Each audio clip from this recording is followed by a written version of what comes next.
Good morning, everyone, and welcome to Activities for People Living at Home with Dementia. My name is Gail Snyder. I'm the Executive Director for Dementia Friendly Fort Worth, and we are proud to offer this program with funding from the Area Agency on Aging and United Way of Tarrant County. These programs are recorded and are made available through a YouTube channel for future use. And today, there we are. We have Artful Moments with Peggy Spear from the Amon Carter Museum of American Art, and we are talking about food today. Peggy? Awesome. Thanks, Gail. All yours. All right, yep, perfect.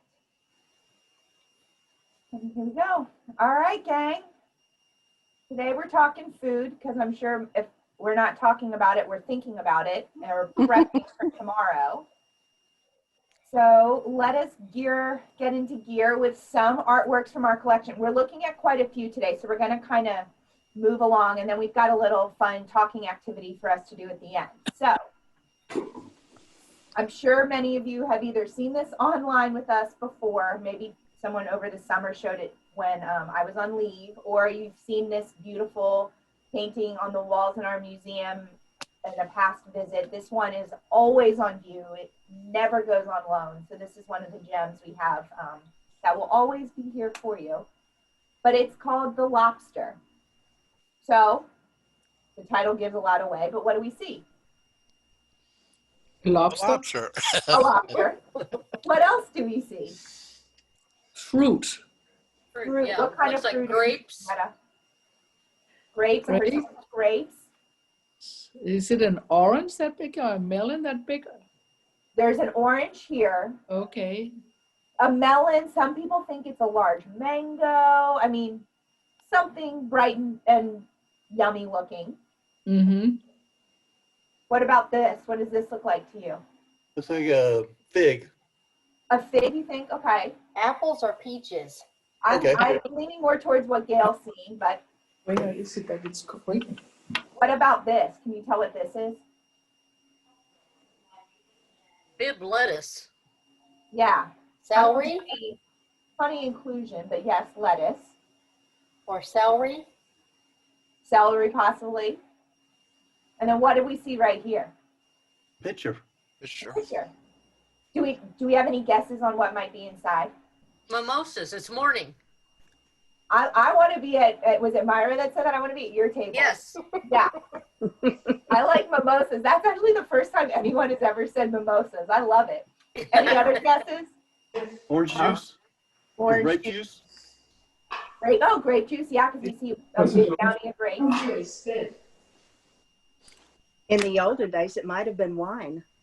You know what, Martha? That is actually a really good guess, given that this artist, his name's Arthur Dove, and he was a New Yorker, but he used to do, before he started painting, he was an illustrator. He drew, and he decided he wanted to leave that behind and go to France to learn how to paint.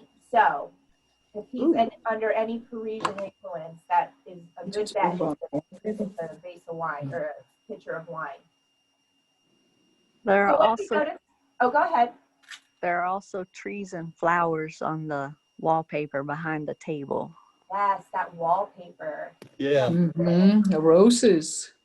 the roses, and he almost makes it a little hard to tell where the fruit stops and where the wallpaper starts. Yeah, I exactly. think that's how and we have, every time we show this with school kids, immediately they find this squirrel that's in the top left corner. Oh, wow. I didn't even notice the I squirrel. know. Well, And there's a a bird too. And the bird above it. Oh my goodness, no one's ever pointed that bird out to me. You're right. Oh, Yeah, that On a squirrel. I roll have today. a 2-year-old who notices every squirrel ever in our area. So I feel that we would find this problem. Hey, Peggy. the problem. Yeah.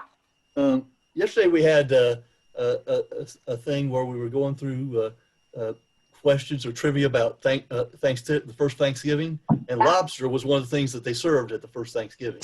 I believe it. I was gonna say this. He's a New Yorker. He's up in New England, close to Yeah, New England, You yeah. know that they've got these on their plates. I grew up in Maryland, as I told you all before, and we always had oysters at our Thanksgiving. Oh, yeah. Yeah. There was always one of the cousins was always really good at shucking the oyster because you don't want to trust me with an oyster shucker. That was always something we would eat, which I miss down here, but new traditions. All right, so we're seeing all sorts of fruit in what feels like a really beautiful, room with wallpaper. Do we notice anything about the table? It looks like it's been folded up and put on the table. Like table. the tablecloth? It's got creases in it. Yeah, and it looks like a nice white linen tablecloth. Mm-hmm. So something you might use for a nicer dinner. So wonder- yeah, go ahead, Gail. I wonder why he made the decision to put the folds in the tablecloth. Yeah. Yeah, that is a kind of a funny inclusion, isn't it? It is, because normally if you're doing something fancy, you would find a way to press the wrinkles out. Yeah, no, you're right. Except it doesn't would. work. Except it doesn't. The second you sit I down, quit trying because I can't get wrinkles out of anything anyway. So I think I own an iron somewhere. somewhere in your house, I couldn't tell you where mine is either. I used mine on Sunday or Saturday. The iron I clothes use mine weekly. You win. Yeah, I use also. I find it very peaceful to stand and iron. Oh, Yeah. then you might get a big bag of laundry on your doorstep. That's all right. Funny. Something else, the picture matches the wallpaper. Yes. That's Yes, a really that's what I wonderful thought. observation. You're right. It's pulling the background to the foreground as well. Yes. Meaning that illusion of what's coming at you and what's in the back. So this particular artist, he was a big New Yorker. He went to France. He came back to New York, and then he was in the avant-garde, kind of the elite group of artists that were coming out of New York. And this was not met with critical acclaim. It was not at all well received. The American critics thought he was trying too hard to be like a French artist, and we want to leave France in France, and we want to do our thing in the U.S. And so the colors were too bright, too vivid, which, I mean, it's so cheery and wonderful. How can you not love it? So he, after this painting, this was the last representational artwork he ever did, and then he moved into complete abstraction. So Oh, Peggy, wow. Yeah. You said that the critics in New York didn't like this painting. Were there different theories on or schools of art, and was this come from a particular school of art? So Dove ran with a group of artists that they don't have an official name because some of the artists were like in different groups. There was the Ashcan group, there was the Stieglitz Circle. So he was kind of in the Stieglitz Circle, and Stieglitz was a photographer that owned a very famous gallery in New York, and he was married to Georgia O'Keeffe. Really? Oh. Yeah, he himself was a well-known photographer. So Stieglitz was the dealer for a lot of these avant-garde artists of the day. And so there were people who were interested in it, but it was a certain niche of art collectors who were really finding it. And when he moved into abstraction, then he became, his work was well received because that's what the US was doing at the time. Whereas this was really, coming out of France. And so you can kind of think of you can think of Matisse or Cézanne, very famous French painters of the day. That's what he was trying to do. And this idea of a still life was very Parisian, very European, not at all at that time American content. So you know what? I'm gonna do my own thing. I'll do abstract, and you guys will like me. Is the yellow thing that's kind of either in front of or on the tree, is that the leaves from the grape, or is We don't know. To me, it looks like it's the wallpaper, but it fits really nicely with the grape. So it's part of that blurring of lines. What do you think it is, Mimi? Do you think it's the grapes? Yeah, I think so. I think it's the leaves from the grapes, but I'm not sure what grape leaves look like. They kind Um, of look like that. the only other thing I can think of is this a really huge butterfly. Maybe a mutant butterfly. Yeah, right. Yeah. All right, so we're gonna leave our friend, Mr. Dove, totally different vibe, but we're gonna Wow. drawing, or this is a lithograph with then the artist went in and applied watercolor. So, you know, we're gearing up for Thanksgiving. What kind of fruits and veggies do we see here? I guess all veggies. What do we see? Corn, Corn, pepper. Yeah. I guess that's a pepper. right Yeah. here. Yeah. Carrots, Cauliflower. beets, Cauliflower, Cauliflower, onions, Onion, onions, radishes, Potatoes. carrots. peas, I heard beets. Did someone say beets? beets. Yep. yes, What do Carrots, we have here? peas, That's what- beans, and that looks Yeah. like a tomato. Yep. And then this guy right here. Oh, cucumber, Cucumber. Yeah. Oh, good work, guys. Turnip. Can Yep. you, I'm sure some of you even own, do you know what type of container this is? It's a porcelain. a white porcelain bowl with a black or blue rim. Well, it's, I love those. it's a bowl, it's black, or it's blue and white, but it's an enamel bowl. Yes. Yeah. Enamel. Enamel. Okay. Yeah. So I remember my grandmother having those and we would like chip the heck out of them. Yeah. Out of her thing and like banging them. She did not appreciate that. But yeah, and then it's on a cutting board. Mm-hmm. mm-hmm. So of these vegetables we see here, who is cooking with any of them this tomorrow? I'm not really cooking tomorrow. Me neither. I am. What are you cooking, Gail? I will use onions in my dressing, and we probably will have some kind of green beans. Okay. What about, is anyone roasting carrots or beets? I will roast carrots. Yeah, that's a good one. And I bought a pumpkin pie. My kind of cook. Yeah, right. And we are having a Cornish hen with raspberry sauce. Ooh, Ah. Yummy. Well, we don't We're- have any of those ingredients here. We're No, I don't having see any traditional. fruit. We're having traditional Thanksgiving pizza with ham and pineapple on it. You're having a Hawaiian Thanksgiving. Yes. Would have wished it to be. So this artist, Grant Wood, we've spent some time with this artist before on this painting. Ah, So it's the same artist. Ah, that makes sense. Yeah, so he was a Iowa boy, South Dakota or Iowa, Midwest, and these were types of things that I'm sure he was used to farming and seeing. And all right, so we're leaving our sides now. And did someone say they were eating an apple pie or making an apple pie? Am I making that up? Yeah, making it up. I'm hoping someone's making an apple pie. But we've got here this beautiful photograph, so a totally different medium. What do you notice about this photograph? Do you have any thoughts? It's an apple sliced in half. Yeah, it's cut in half. You can see the texture of the meat of the apple. And the seeds. Feel the crisp. You can just like taste the crisp of this one. You can see juice running off the apple. Right in here.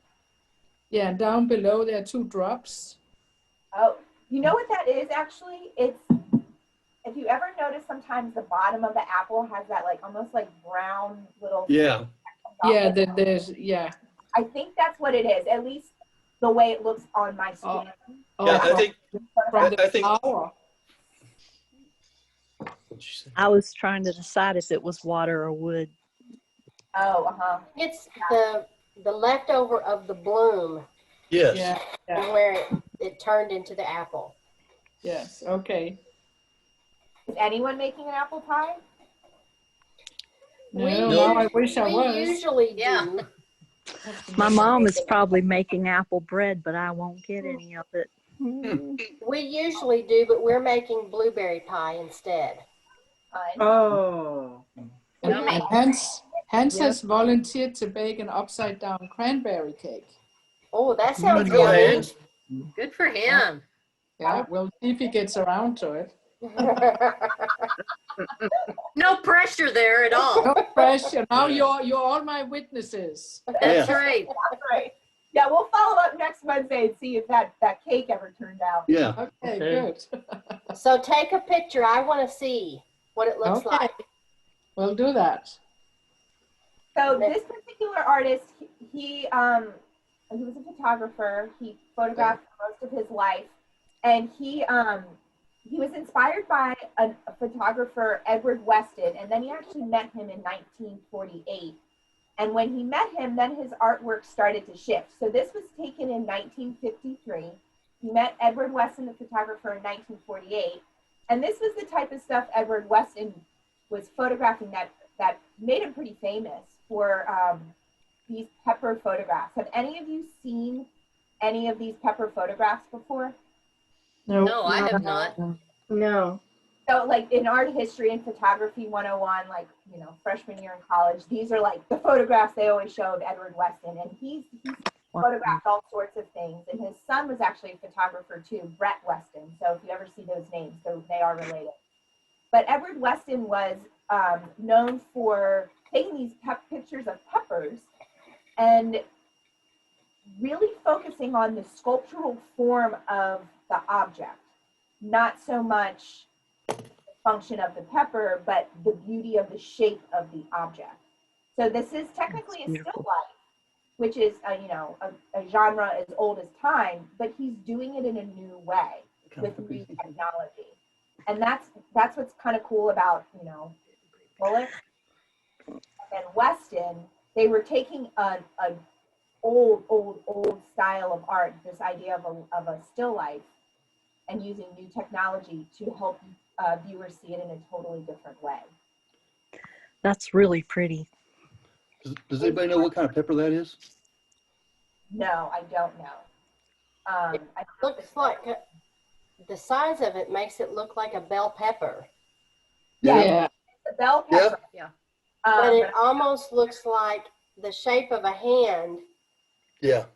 kind of curled up. It But bell does. peppers can get some really funny shapes to them. Yeah. Yeah, especially the red ones, I find. Mhm.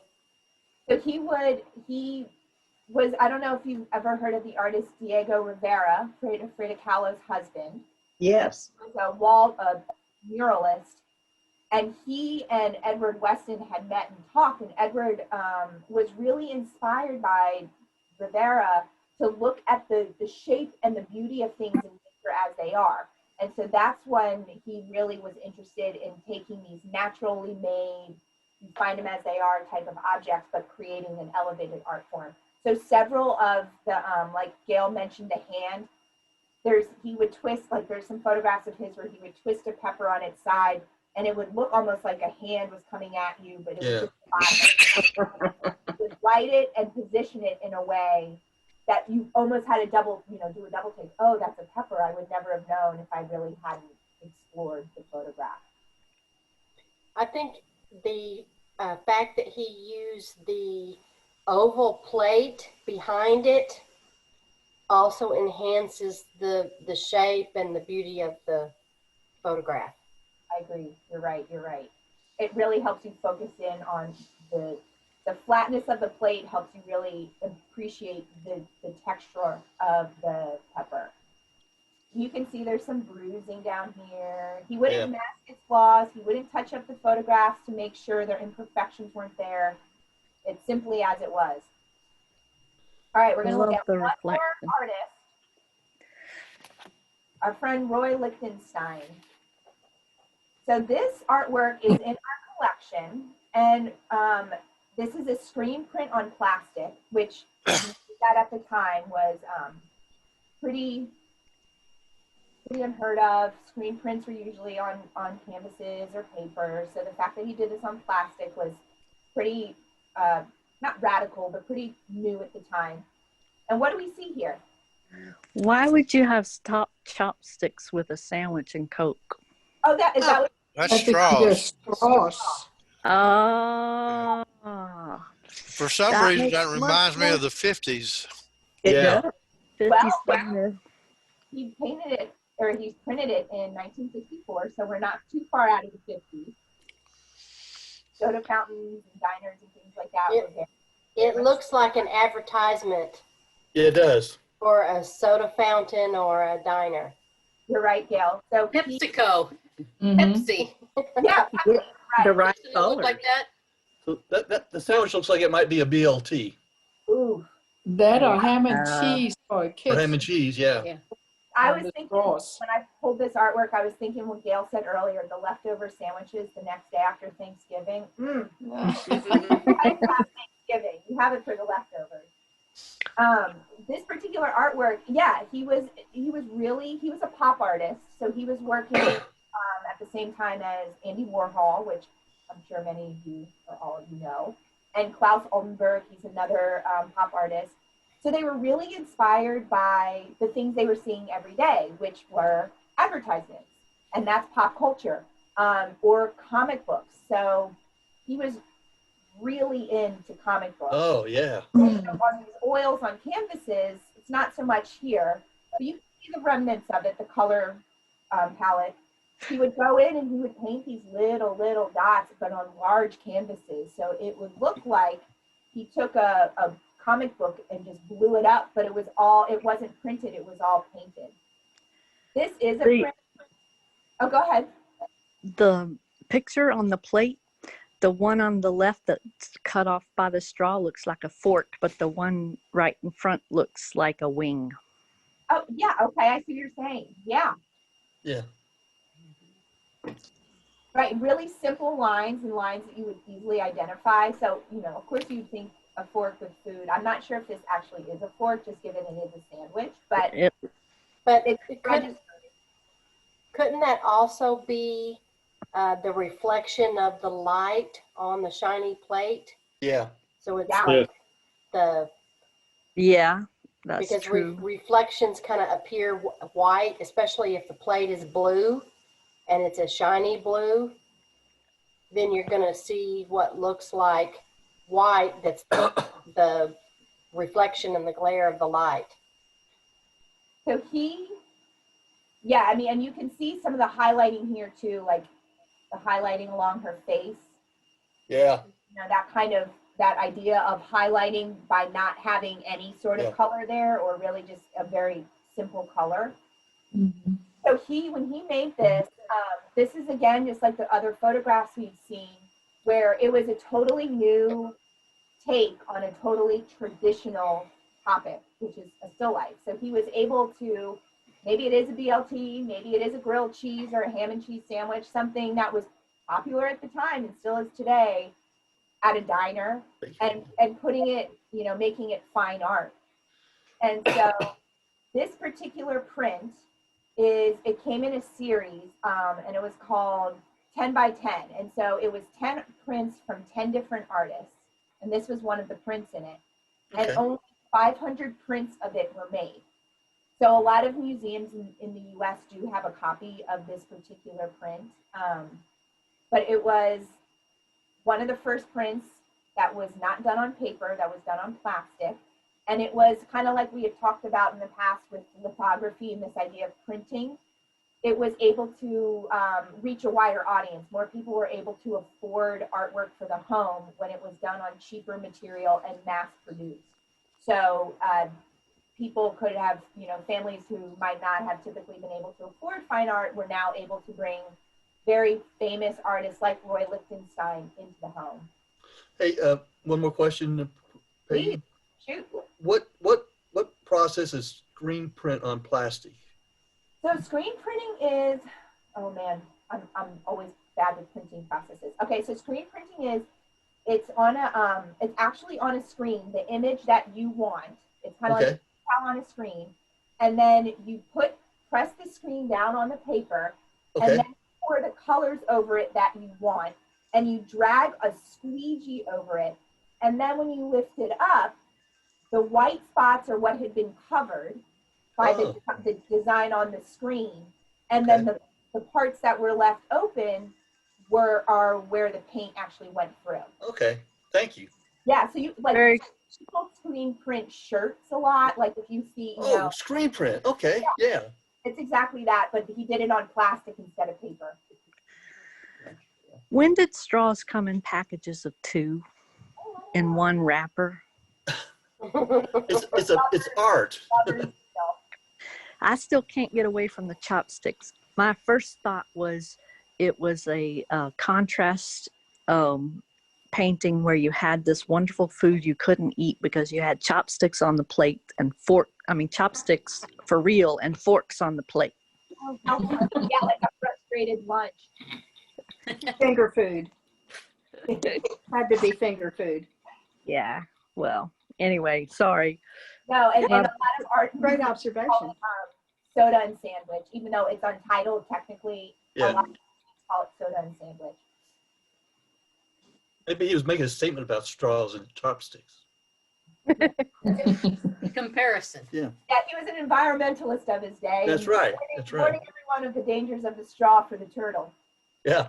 Okay, so I have a kind of an answer to your question about the straws. Okay. Let's see. Hold on just a second. I lost it.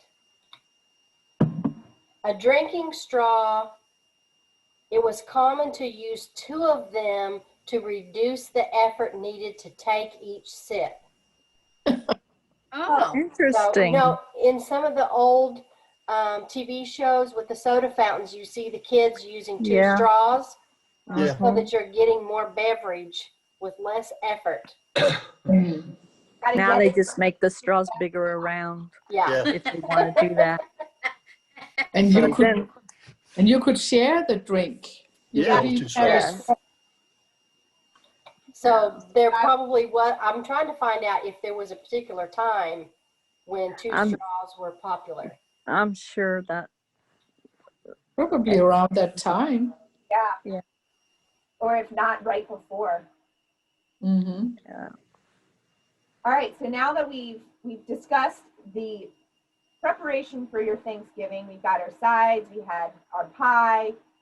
And leftovers. Yeah, let's talk about our party planning. And I know this year is not looking anywhere what it's looked like in the past with our party planning because of COVID. But is anybody doing like a Zoom for your guest list? Is anyone doing like a Zoom dinner table? I thought about it, but I don't think I'm gonna go through the effort. Doing Zoom? Yeah. Mm-mm. What about having anybody actually over if you have family that lives close or if people are in your pod? Is anyone coming over? No. Oh. My daughter and the baby and her husband are coming over to our house. Oh, that's fun.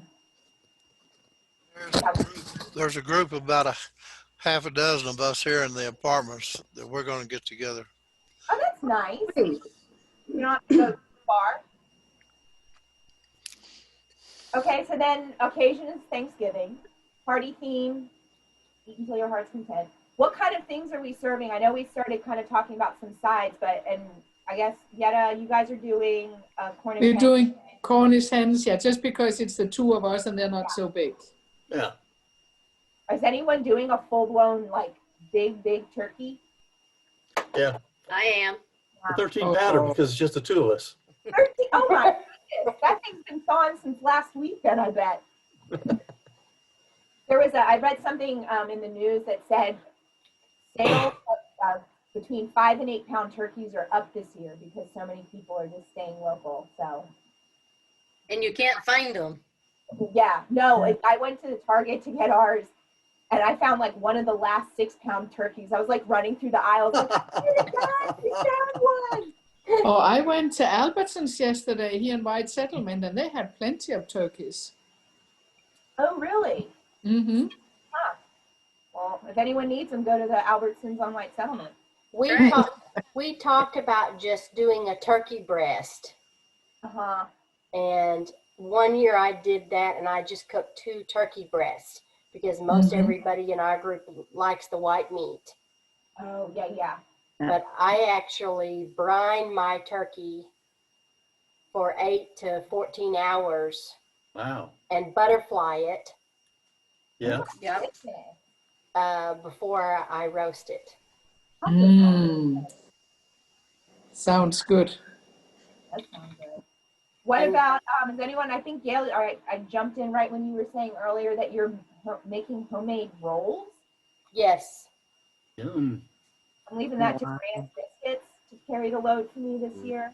Is Well, anyone bread or having a special roll situation happening? Pizza crust. Pizza crust. Yeah. Yeah. Ooh. So Gail, are you making yeast rolls? Yes. Okay, great.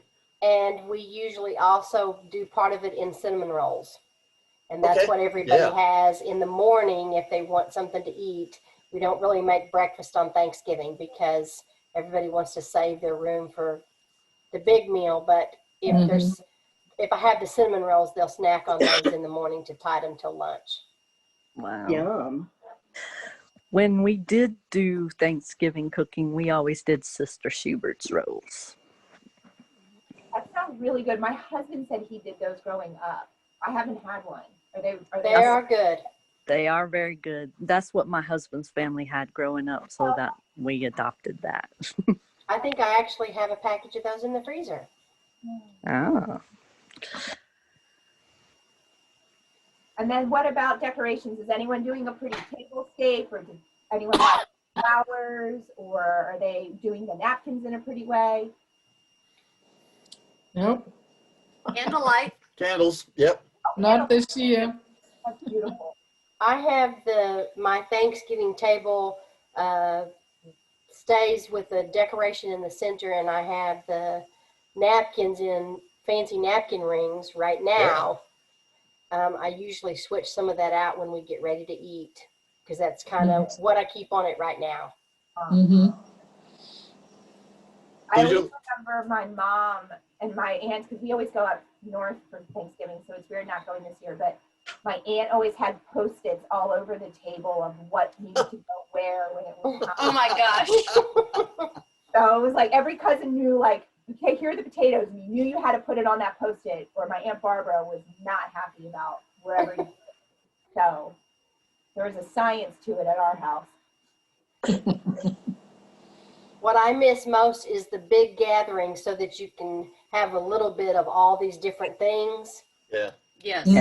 And when it's a small gathering, you can't have as many choices because there's not enough people to eat all of it. Yeah. So, When I was growing up, I can remember sitting at the kids' table away from the adults. Was there something that your families would make that was always like, you only got it on this holiday and you always look forward to it? Does anyone have one of those dishes in mind?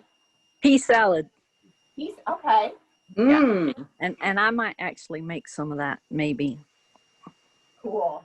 Keep the tradition going. Gail, what about you? I saw you raise your hand. so there's 2 Jell-O salads. One is kind of like the pistachio salad that we talked about yesterday, except it's made with lime Jell-O, sour cream, and marshmallows, and pecans, and pineapple. Wow. Oh, come to your house.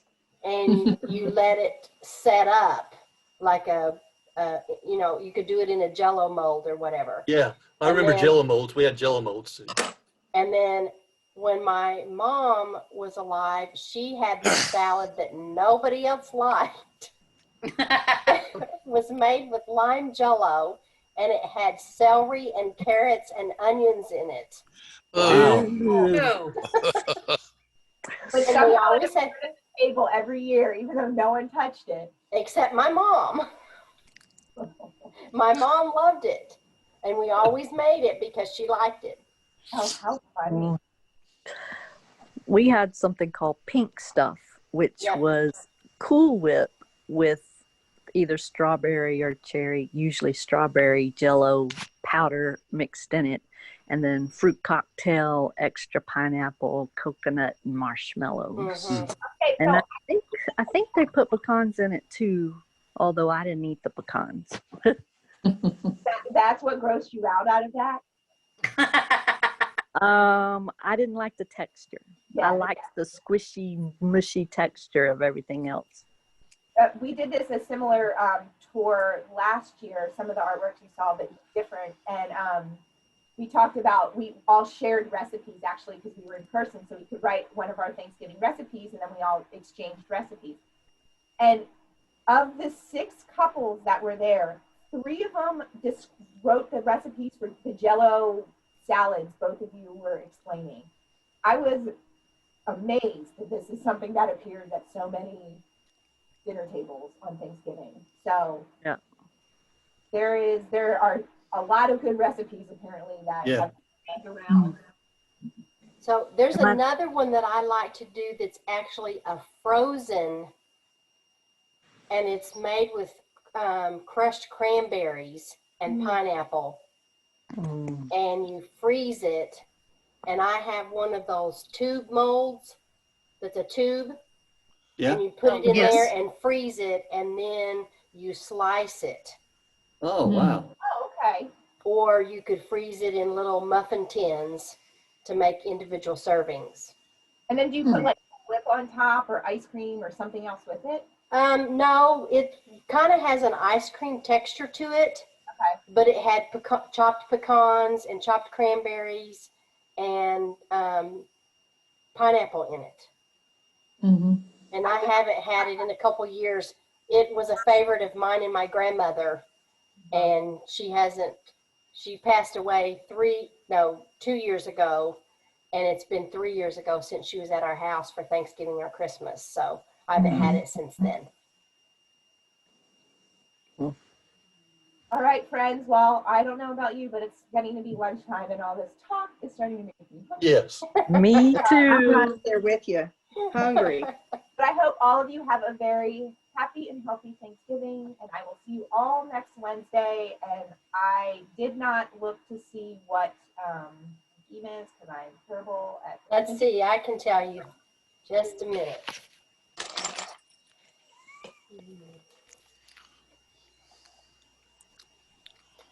We will be doing family next week. Oh, wow. Normally we think of our family by this time next week, but we're all kind of socially distant, so we'll be talking happy thoughts of family. Okay? Okay. All right. Thank you, Thank Thank you, Peggy. Peggy. Welcome, guys. Happy Thanksgiving, Peggy. Yeah. Happy Thanksgiving. Bye, Bye-bye. guys. Thanksgiving. No, we're not going bye-bye. All right, so what was That's that? cute. Yeah, Abigail's going crazy. She thought we were going bye-bye. Oh. No. Are we doing the after meeting today, or is it not because of Thanksgiving preparation? We can do it for just a little bit. My refrigerator that did not come yesterday is supposed to be here between 11:45 and 12:15. Oh. Gail, great. It has to come right behind me, so I'll probably have to cut out whenever the truck pulls up. Okay. So I figured people be cooking. what's Sorry? that? What'd you say, Janine? I said I figured most people would be cooking. Oh, not starting that quite yet, but can you all see my screen? Yes. So tomorrow, although originally we were not going to have a session, Martha has graciously agreed to host. Thank And you. the Thank you. discussion is hats. So Hats. you're to bring your favorite hat and be prepared to talk about that hat. I think I Okay. only own one hat. A gimme cap or a Christmas cap or a snow cap or A bed cap. a bed cap. Yeah. Cowboy a hat. babushka. Yeah. Earmuffs. Something funny or something with a story. Okay. I don't know yet if we are joining or not, Martha. Well, Yeah. if you do, fine. And if not, we'll love you anyway. Yeah, we'll just talk about you. That's quite a trip, but I will know because my ears will be ringing. That's Okay. right. Yes. We'll be there, Martha. Yeah, we'll be there. Okay. Okay. I I'm look gonna forward to that. Mm-hmm. And y'all are going to have to, it'll be my first time to host, so I'm learning. Okay. That's all right. Yes. So I have shared in the chat box the link to go over to Fifth Street Cafe. Mm-hmm. And keep in mind that when you get there, you will arrive before me, and I will join you just as soon as everybody exits out of this meeting. Okay. All So, righty. Thank you. Okay. Thank you. those All of right. you who don't join us over in the cafe, have a wonderful day tomorrow, whatever you do. Thank you. And take a few minutes to think about the things that we're grateful for. Yes. One of which would be that we are all well and healthy enough to convene via our wonderful avenue of Zoom. That's right. Yes. And Good. I appreciate you all so much. And I'm so glad that you've made the decision to join our program and be a part of being connected to this group. Yeah. Well, it's our pleasure It's our pleasure. to be part It's of this our group. pleasure, yeah. Absolutely. So, So Yeah. I'll see you all over in Fifth Street Cafe in just a few minutes. Okay. All right. Thank you. Okay, Bye. thank you. Bye. Bye-bye. Bye-bye.